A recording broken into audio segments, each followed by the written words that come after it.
You want to use this as a secondary collar. You don't want to put a dog leash on this one because you don't want those prongs. You don't want these prongs, you know, digging in and getting pulled into her neck area. So have a different one for the leash, and this one strictly for the training. This is an authentic sponsored review for this SunnyGo dog training collar. This is rechargeable, it's energy saving, and it's waterproof. I definitely need waterproof for my dog. We live on a lake and they're constantly going in the water and playing. So waterproof is definitely a must for us. Here's what this looks like. And you can see it can go really small for like a real small dog. But it is adjustable, so this will open up.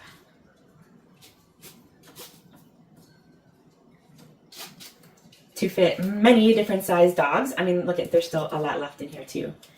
So you can really open this up and stretch it out if you have a large dog. Here's where the little prongs go. And they sent 2 different size prongs. One's a little shorter and one's a little bit longer. That way, if you have a pet with short fur or long fur, either way. And then just take these prongs here and you screw them in right here, these spots.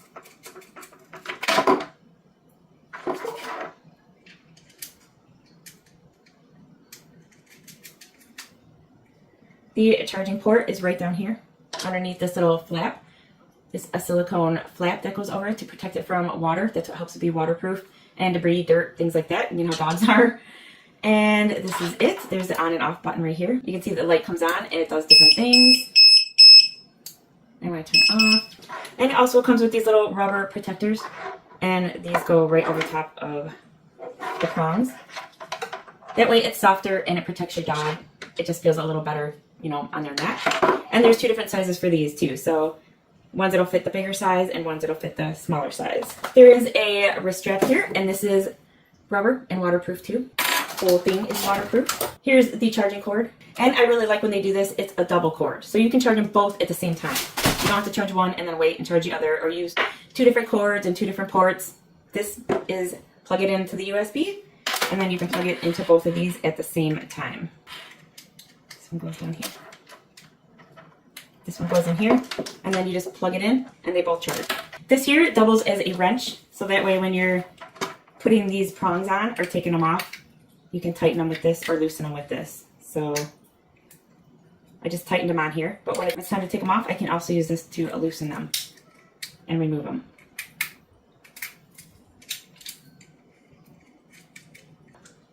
The rubber protector's back on, and this part's ready to go. You should always make sure things are fully charged before you use them first time. That way the battery life is usually holds the best.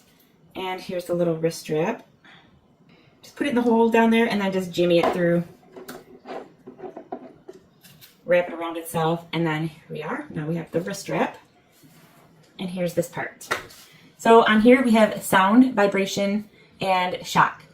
So usually I just use the sound and the vibration, and that's more than enough for my dogs. But if you have a very stubborn dog, or they're in a situation that their life or someone else's life will be at risk, there's the shock part, and then that usually will get their attention when nothing else does. And I usually don't have to use that part. Just the vibration alone is enough to freak my dogs out and make them stop whatever they're doing, because they cannot stand the vibration. So this is great for training, because you can use the sound and the vibration, and it lets them know, you know, what they're doing right or wrong. And then if you have an extreme situation, you can use the shock if you need it. Turn it on the side here, and the other buttons are down here too. And here's the LED board.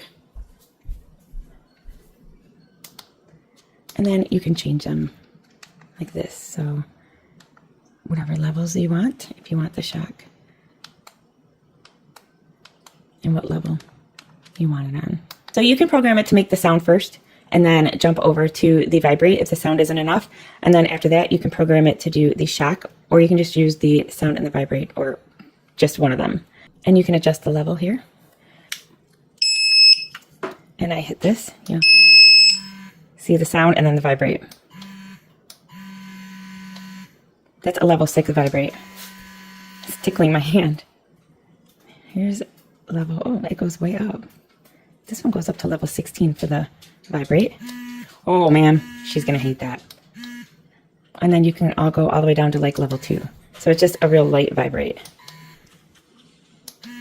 Oh, my dog hates it. And then there's the different sounds. And you can change it depending on what they like. Whatever works best for your dog and is less annoying for you. And then there's the shock part and different levels of shock, which I think we should be able to test this here. So let's see. Usually you can test right here. Okay, so we're going to touch this on here and we're going to see if this lights up when I hit the shock. Oh, there we go. So that says that the shock is working. And then you can put the shock up to level 16 as well. Can't tell any difference on the tester. Oh, actually you can. There's, look at, it's a dimmer. And then when I turn this way up, it's a lot brighter. You can see it's getting more power. So just line these up here and then you can test it using the tester. And this is also the thing that you use for tightening and untightening the contacts too, right here. So this is also what you will use to loosen and tighten these. All right, well, that's the basics. Let's go put it on the dog and test her out. I really like that this fits both my larger and my smaller size dogs really nicely.